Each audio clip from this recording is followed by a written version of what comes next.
दिव्या और नवीन वीरा का वो बीता हुआ कल थे जिसके बारे में उसे कुछ याद नहीं था। आलोक और उसकी फैमिली दिव्या और नवीन के साथ बाहर लॉन में बैठे थे और वहाँ वीरा भी मौजूद थी।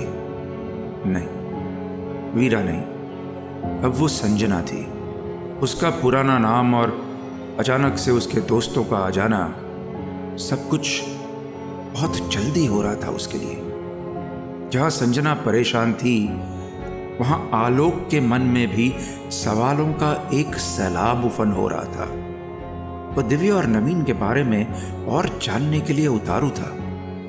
उसने उन दोनों से पूछा, जितने भी प्रूफ आप दोनों ने दिखाए हैं उससे मैं कन्विंस्ड हूं कि आप लोग वीरा, मेरा मतलब है संजना के फ्रेंड्स हैं, पर एक बात मुझे अभी भी परेशान कर रही है कि संजना के लापता होने के इतने दिनों बाद भी आप लोगों ने किसी भी पुलिस स्टेशन में मिसिंग पर्सन्स रिपोर्ट फाइल नहीं की। सवाल लाजमी था और ये बात संजना को भी थोड़ी अजीब लगी। नवीन ने गंभीरता से कहा, संजना ने बचपन में ही अपने पेरेंट्स को खो दिया था और उनके गुजरने के बाद संजना अपनी नानी के साथ ही रही थी। और अगर अलग शब्दों में कहा जाए तो नानी सिर्फ संजना के कारण ही जी रही है। But you need to understand that नानी की तबीयत अब आए दिन खराब रहती है और वो एक्चुअली उनके 3rd हार्ट अटैक के बाद हॉस्पिटल में ही है। यदि हम कहीं भी संजना की मिसिंग होने की न्यूज़ लीक करते हैं तो वो न्यूज़ नानी के पास किसी ना किसी तरह पहुंच ही जाती। और डॉक्टर्स ने साफ कहा था कि किसी भी तरह का स्ट्रेस उनकी हेल्थ या फिर उनकी जिंदगी के लिए खतरा बन सकता है। दिव्या ने बात को आगे बढ़ाते हुए कहा, इसलिए हम दोनों ने ऐसे करना ठीक नहीं समझा और डिप्टी कमिश्नर को ये सारी कहानी बताई और उनसे रिक्वेस्ट की कि संजना को ढूंढा जाए, पर अनऑफिशियल तरीके से, ताकि ये बात बाहर ना आने पाए। यू नो, वो दोनों संजना की बात कर रहे थे मगर संजना को लग रहा था जैसे वो किसी और की कहानी सुन रही है। उसने आलोक को देखा जिसके पास अब कोई सवाल नहीं थे। वो भी अब ये मन बना चुका था कि उसकी वीरा ही संजना है। तभी नवीन ने संजना से कहा, अब हमें चलना चाहिए, रात भी अब बस होने ही वाली है और ट्रैफिक भी बढ़ता जाएगा, सो यू नो। और संजना के जाने का वक्त हो चुका था, लेकिन अपने साथ ले जाने के लिए उसके पास कोई सामान तो नहीं था मगर एक यादों का बैग था जो किसी भी सामान से लाखों गुना भारी था। दिव्या और नवीन कार में थे। संजना कार के बाहर खड़ी थी, भारती और अपर्णा के सामने। संजना ने आंखों में आंसू लिए भारी दिल से भारती से कहा, थैंक यू माँ, अब तक मेरा ख्याल रखने के लिए। संजना के मुंह से माँ शब्द सुनकर भारती भावुक हो गई। उसने वीरा को गले लगाते हुए कहा, अगर माँ समझती है तो थैंक यू किस बात का? माँ का फर्ज होता है बच्चों का ख्याल रखना। अपर्णा ने भी वीरा के कंधे पर हाथ रख दिया। भारती और अपर्णा बीते कुछ दिनों में संजना के इतने करीब आ चुके थे कि इस तरह संजना को अपने से दूर भेजना उनके लिए बहुत मुश्किल हो रहा था। संजना से अलविदा कहने की बारी अब आलोक की थी, जो उसके लिए सबसे मुश्किल काम था। वो संजना के पास आया। उस वक्त आलोक के मन में बस यही चल रहा था कि यदि वो किसी तरह कोशिश करे तो शायद संजना उसे छोड़कर जाने से इनकार कर दे, मगर उसने ऐसा कुछ नहीं किया। वो जानता था कि संजना के लिए अपने कल को जानना उतना ही ज़रूरी है जितना उसके लिए उसका आज मायने रखता है। वो एक दूसरे को कुछ देर ऐसे ही देखते रहे। वो कहना तो बहुत कुछ चाहता था मगर एक लंबी सांस लेकर उसने बस इतना ही कहा, गुड बाय संजना। संजना ने अपनी नज़रें नीचे की तो एक आंसू उसके गाल पर फिसलता हुआ नीचे गिर गया। उसने आलोक से कहा, संजना नहीं, मैं तुम्हारे लिए हमेशा वीरा ही रहूंगी। आलोक उस पल, उस बीतते हुए लम्हे को वही रोक देना चाहता था, मगर वो ये नहीं कर पाया। उसने संजना का हाथ थामा और कहा, तुम्हारा वहां जाना ही ठीक है। अपने घर, अपने लोगों, अपने फैमिली के बीच शायद तुम्हारी प्रॉब्लम्स ठीक हो जाए और हो सकता है तुम्हारी मेमोरी भी जल्दी से लौट आए। इस तरह के मिरेकल्स होते रहते हैं, है ना। तभी कार में बैठे नवीन ने कहा, हे संजना, कैन वी गो? आलोक और संजना के बीच का वो पल अब बिखर चुका था। आलोक ने कहा, अब तुम्हें चलना चाहिए, बाय। उसके बाद संजना कुछ बोल ही नहीं पाई। बोलती तो शायद उसका गला भी भरा था। उसने आलोक का हाथ छोड़ा और कार में जाकर बैठ गई। वो कार अब आलोक से दूर जा रही थी और संजना अब अपनी पुरानी जिंदगी में वापस लौट रही थी। उसे कोई अंदाजा नहीं था कि अब ये जिंदगी कैसी होने वाली थी। आलोक के मन में भी कुछ ऐसे ही कई सवाल दौड़ रहे थे और धीरे धीरे वो कार आलोक के सामने से ओझल हो गई। घंटे 2 घंटे के सफर के बाद नवीन, दिव्या और संजना मुंबई के कोलाबा एरिया पहुंच गए। बारिश की बूंदें खुली हुई खिड़की से टकराकर संजना के चेहरे को छू रही थी, जैसे संजना का इलाका उसका स्वागत बाहें फैलाकर कर रहा था। कार एक बड़े से बंगले के मेन गेट के अंदर घुसी और संजना की नज़र बाहर लगी नेम प्लेट पर पड़ी, जिस पर लिखा था मल्होत्रा विला और नीचे लिखा था संजना का पूरा नाम, संजना मल्होत्रा आर्किटेक्ट। गाड़ी रुकी और संजना ने एक नज़र उस बंगले को देखा। उसने दिव्या की तरफ देखकर पूछा, ये घर मेरा है? दिव्या ने हंसकर हामी में सर हिला दिया। संजना को अब भी यकीन नहीं हो रहा था। वो कार से बाहर निकलकर उस घर को निहारने लगी। पीछे दिव्या और नवीन गाड़ी से उसका सामान उतारने लगे। संजना बिना कुछ बोले घर के अंदर चलती चली गई, जैसे उसका घर का अपनापन उसे खींचे जा रहा था। अंदर उसकी सारी यादें उसके सामने धीरे धीरे जिंदा हो रही थी। यह उसका कल था जिससे वो अब भी अनजान थी।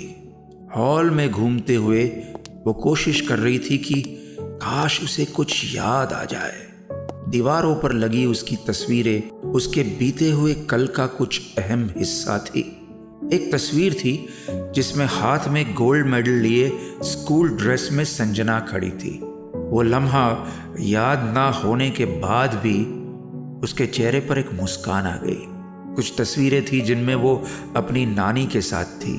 तभी एक तस्वीर पर उसकी नज़र पड़ी जिसमें अपने मम्मी पापा की गोद में संजना बैठी थी। कैसा रहा होगा वो पल जब वो उनके साथ थी? ये सवाल वो अब बार बार खुद से पूछ रही थी। उन्हें देखते हुए संजना ने दिव्या से एक सवाल किया, Divya, I want to know about my past. क्या तुम मुझे मेरे बारे में बता सकती हो? दिव्या एक हल्की सी मुस्कुराहट के साथ संजना को अपने कल से मिलाने लगी। उसने कहा, जैसे कि तुम जानती हो, तुम्हारा पूरा नाम है Sanjana Malhotra, one of the best architects in the city. हम दोनों ने साथ मिलकर एक आर्किटेक्ट फर्म भी स्टार्ट की है। इनफैक्ट तुम्हारे ही दम पर कंपनी चल रही है। एंड आई जस्ट विश कि तुम अपना काम करना नहीं भूली होगी। Please tell me you still remember architecture. Divya ने माहौल को हल्का करने के लिए कहा। संजना को सब बड़ा अजीब लग रहा था। उसने कभी नहीं सोचा था कि वो एक इतनी बड़ी कंपनी की ओनर हो सकती है। तभी उसे याद आया कि शायद इसलिए उसने भारती के साथ फिजिक्स के आंसर शीट्स चेक करते वक्त उसमें लिखे गलत जवाब को एक नज़र में पकड़ लिया था। संजना अब अपने बीते हुए कल के बारे में और ज्यादा जानना चाहती थी। अचानक से उसे आलोक की याद आई। बिना कुछ सोचे समझे उसने दिव्या से पूछा, कभी मैंने तुम्हें बताया कि if I was seeing someone, मतलब कभी कोई था मेरी लाइफ में, you know, boyfriend, someone special? Divya ने थोड़ा सोचकर कहा, not that I know of. तुम हमेशा से एक क्लोज्ड बुक की तरह थी, अपनी पर्सनल लाइफ कभी भी शेयर नहीं किया करती थी, अपनी बेस्ट फ्रेंड से भी नहीं। इतना कहकर दिव्या हंस दी। संजना के पास अब भी ढेरों सवाल थे, पर दिव्या ने कहा, I think you should take some rest now Sanjana. मैं तुम्हें कल ऑफिस के लिए लेने आऊंगी और कल हम आराम से बैठ के बात करेंगे, ओके? दिव्या और नवीन के जाते ही पूरा घर अकेलेपन से भर गया। इतना बड़ा घर और कोई बात तक करने वाला नहीं था। मगर शायद संजना ये भूल गई थी कि इस घर में वो अकेली नहीं थी, वो शैतानी साया उसके साथ इस घर तक आ गया था। संजना अपने रूम में थी। अभी उसकी नींद ठीक तरह लगी भी नहीं थी कि एक अजीब सी आवाज़ से उसकी नींद टूटी। आसपास देखा तो एक खिड़की थी जो हवा की वजह से बार बार हिल रही थी। ये उसी की आवाज़ थी। संजना थोड़ा डरते हुए खिड़की के पास गई और उसने बाहर झांका। वहाँ कोई नहीं था। उसे एक पल को लगा शायद उसकी डर वाली रातें अब ख़त्म हो गई है, पर उसने जैसे ही खिड़की बंद की, अचानक से कौवा खिड़की से टकराया, कांच टूट गया और वो कौवा वहीं फंस गया।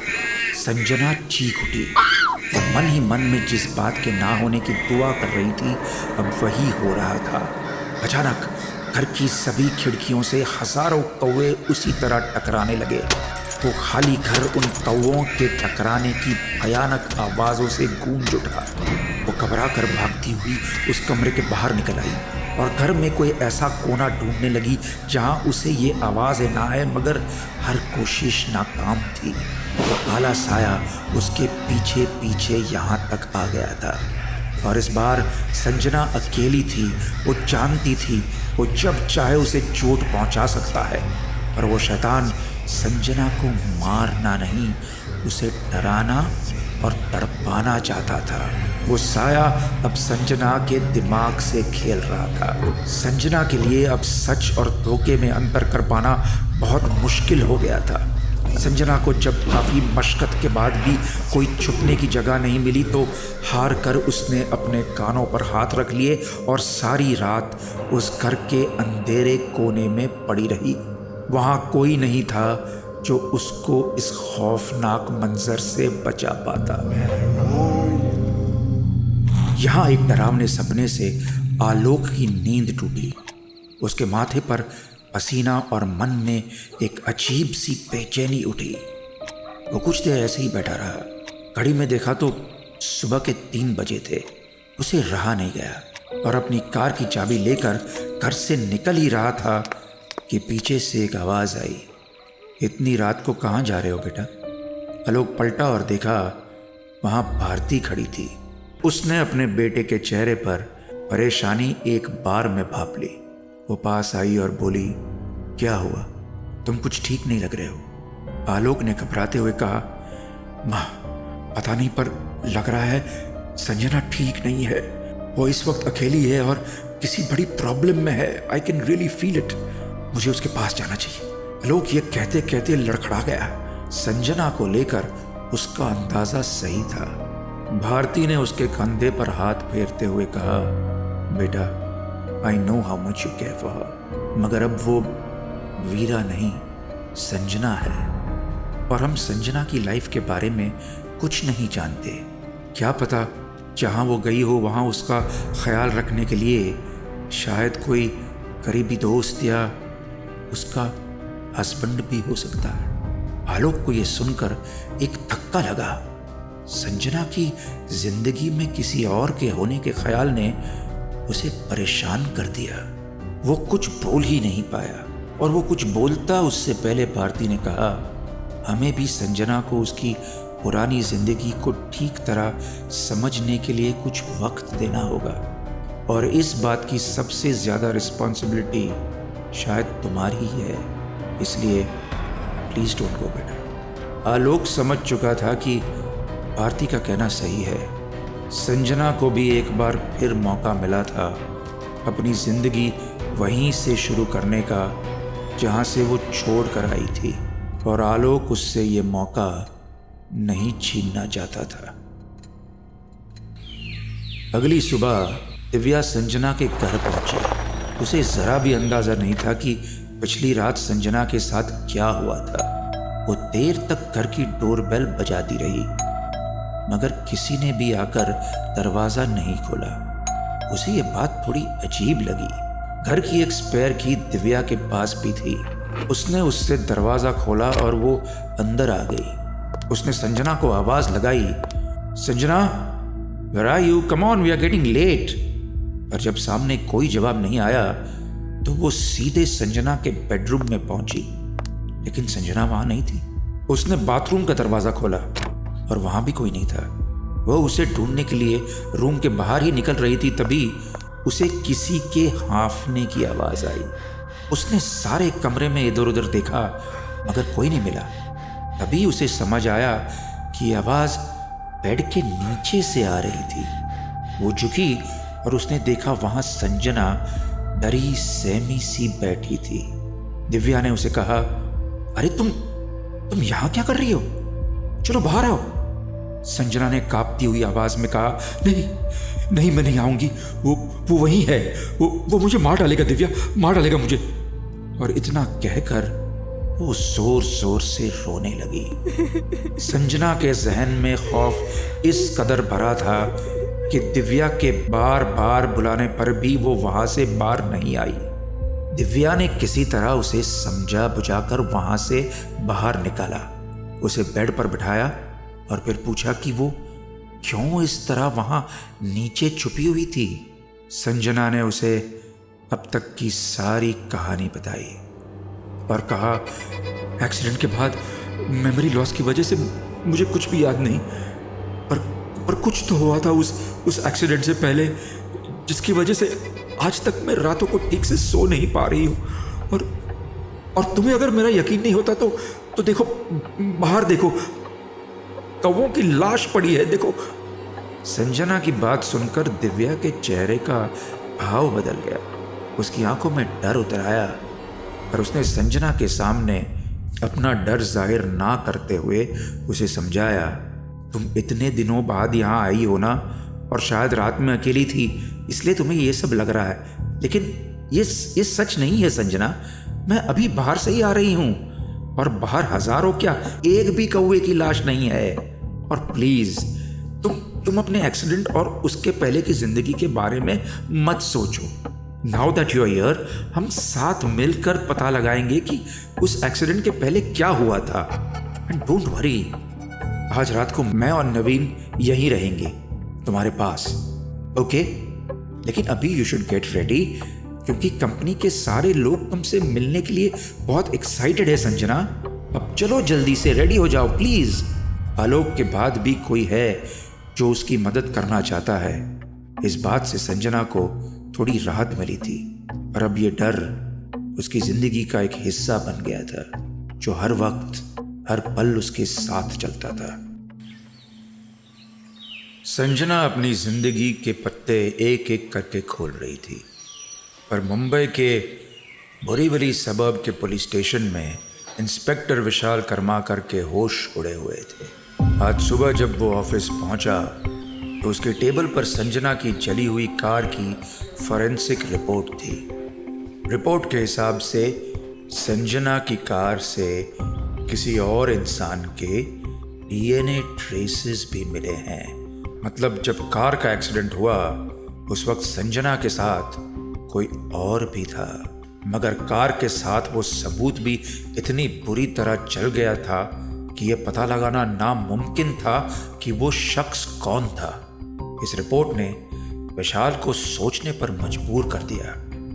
उसे तो लगा था कि ये एक सिंपल एक्सीडेंट केस है, मगर अब विशाल के दिमाग में सवाल उठते ही जा रहे थे। उसे याद आया कि जब संजना उन्हें पहली बार मिली थी तब उसके शरीर पर आलोक की गाड़ी से हुई टक्कर के अलावा भी कोई ऐसे घाव थे जो किसी और चीज के थे, किसी धारदार हथियार के। कहीं ऐसा तो नहीं कि संजना कुछ छुपा रही थी? यदि उस कार में संजना के अलावा कोई और था तो वो डेड बॉडी कहाँ गई? ना तो वो कार में थी और ना ही वो कहीं आसपास थी। उसने संजना के मेडिकल रिपोर्ट्स दोबारा चेक की तो देखा कि संजना के शरीर पर जलने के कोई भी निशान नहीं थे। अब उसका शक गहराता जा रहा था। ये केस अब एक मर्डर केस की शक्ल ले रहा था और सारे सबूत संजना की तरफ उंगली उठा रहे थे। उसने सोचा कि हो सकता है कि वो आग भी संजना ने ही लगाई हो ताकि सारे सबूत मिटाए जा सके। अब विशाल का पुलिस दिमाग बस यही सोच रहा था कि कुछ तो है जो ये लड़की छुपा रही है। क्या उसकी याददाश्त भी सचमुच गई है या वो कोई नाटक कर रही है? इतने सारे सवाल अब विशाल को इस केस को एक नए नजरिए से देखने के लिए मजबूर कर रहे थे और वो किसी भी तरह इसकी तह तक जाना चाहता था। ये कहानी अब एक नया मोड़ ले चुकी थी और उस मोड़ के एक सिरे पर खड़ा था विशाल कर्माकर, जिसने संजना को शक के कड़करे में खड़ा कर दिया था, और दूसरे सिरे पर खड़ी थी संजना, जो एक शैतान से बिल्कुल अकेली लड़ रही थी। क्या संजना एक विक्टिम थी या फिर एक कल्प्रिट? आगे क्या होगा जानने के लिए tune into the audio film project with director Vikram Bhatt, Monday to Saturday रात 9 बजे।